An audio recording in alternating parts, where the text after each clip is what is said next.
어쩌다 제 인생이 이렇게 되었을까요? 평생을 남에게 아쉬운 소리 한 번 해본 적 없이 살아온 제가 이젠 낯선 사람에게 돈을 빌려달라 부탁해야 하는 신세가 되었네요.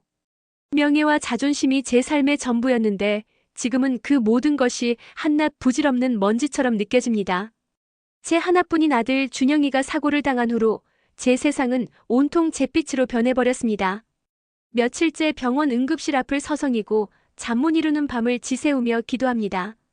제발 제발 우리 아들 좀 살려달라고. 하지만 기도는 현실의 냉혹한 벽을 넘지 못하더군요. 병원비는 눈덩이처럼 불어나고 그나마 모아두었던 퇴직금도 바닥을 드러냈습니다.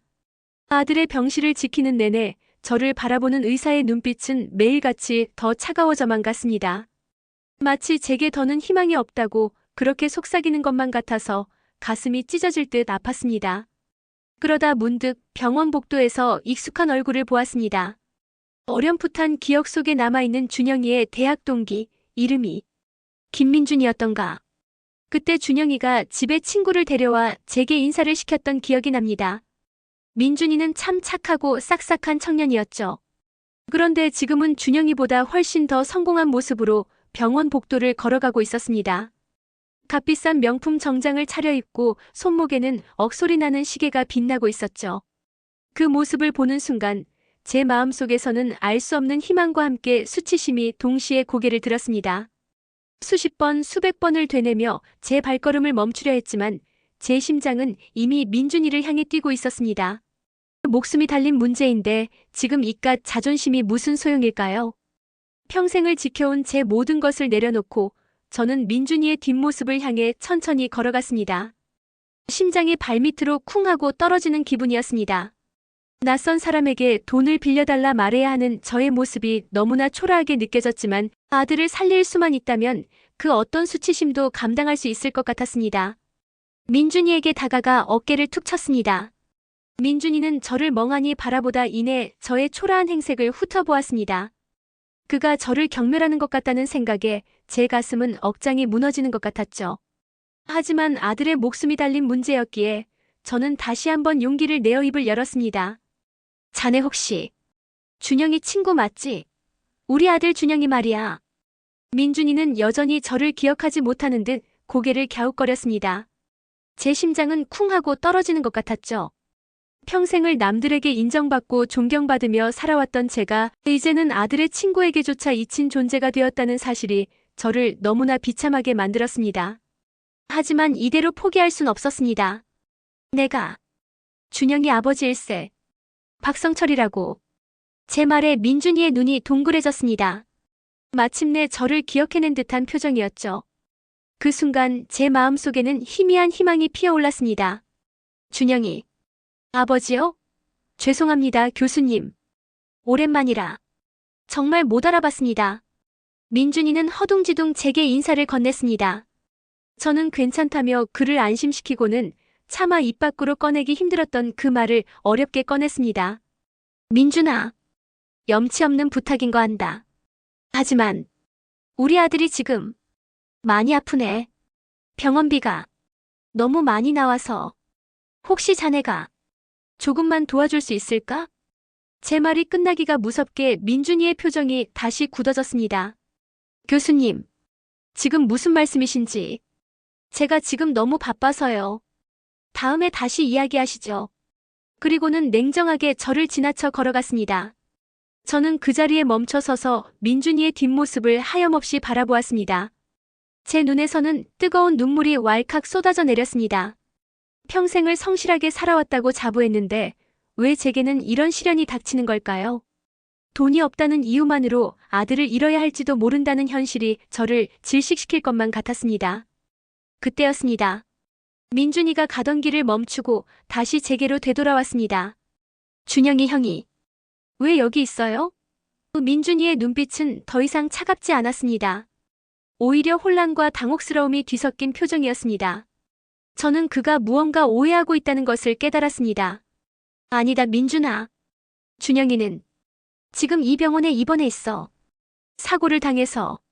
그래서 내가 자네에게 이렇게 염치 없는 부탁을 하게 된 거고.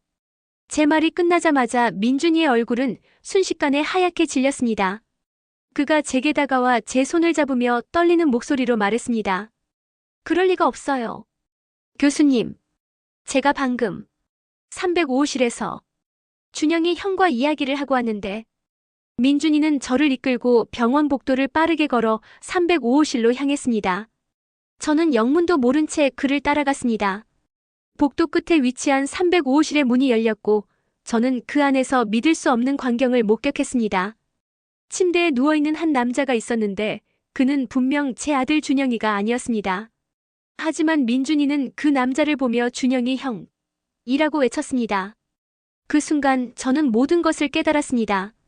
민준이가 지금까지 만났던 준영이는 제 아들 준영이가 아니었던 것입니다. 민준이가 침대에 누워있는 남자를 바라보며 눈물을 흘리는 것을 보았죠. 형, 나 때문에 이렇게 된 거야. 내가 형한테 사기를 쳐서 이 지경까지 만든 거야. 제발, 내 잘못을 용서해줘.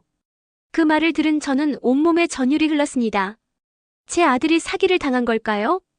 그때 제 휴대폰으로 전화 한 통이 걸려왔습니다. 발신자는 준영이의 주치의였습니다. 저는 떨리는 손으로 전화를 받았습니다. 교수님, 준영이 환자분 상태가 지금 위급합니다. 빨리 와주세요. 그 전화를 끊고 저는 민준이를 바라보았습니다. 민준이는 아직도 상황을 믿을 수 없다는 듯 멍하니 서 있었습니다. 저는 민준이에게 제 아들이 지금 위급하다는 사실을 말해주며 제발 저를 도와달라고 다시 한번 부탁했습니다. 민준이는 잠시 망설이는 듯 했지만 이내 제 손을 잡으며 말했습니다. 교수님, 제가 어떻게든 준영이 형을 구할 수 있도록 돕겠습니다. 하지만 저를 믿어주십시오. 저는 교수님의 아들을 위해 모든 것을 할 것입니다. 저는 민준이의 말에 희미한 희망을 품고 그와 함께 병원 복도를 달려갔습니다. 저는 이제 더 이상 혼자가 아니었습니다. 민준이는 주치의에게 다가가 다급하게 말했습니다. 선생님, 제가 준영이 형의 병원비와 치료비를 모두 책임지겠습니다. 최대한 좋은 치료로 우리 형을 살려주십시오. 민준이는 주치의에게 자신의 신분을 밝혔고 그가 사실 대형병원 재단의 후계자라는 것을 알게 되었습니다. 그는 어린 시절부터 가정 형편이 어려운 준영이에게 많은 도움을 받았고 준영이를 친형처럼 따랐다고 했습니다. 하지만 대학교를 졸업한 후 연락이 끊기게 되었고 그러던 중 준영이를 사칭하는 사기꾼에게 속아 그동안 많은 돈을 잃었던 것이었죠. 그 후 민준이는 자신의 재력을 이용해 아들에게 필요한 모든 치료를 받을 수 있도록 도와주었습니다. 저 역시 매일같이 아들의 곁을 지키며 간호했습니다. 그리고 몇 달 후 기적처럼 아들은 의식을 되찾았고 저희는 다시 예전처럼 평화로운 일상을 되찾을 수 있었습니다. 아들은 민준이에게 진심으로 고마움을 표했고 두 사람은 다시 친형제처럼 지내게 되었습니다. 저는 민준이에게 진심으로 고마움을 전했습니다. 민준아, 정말 고맙다. 자네 아니었으면 우리 준영이는. 제 말에 민준이는 제 손을 잡으며 말했습니다. 교수님, 저는 당연한 일을 했을 뿐입니다. 제가 이렇게 잘 살 수 있었던 것도 모두 준영이 형 덕분이었으니까요.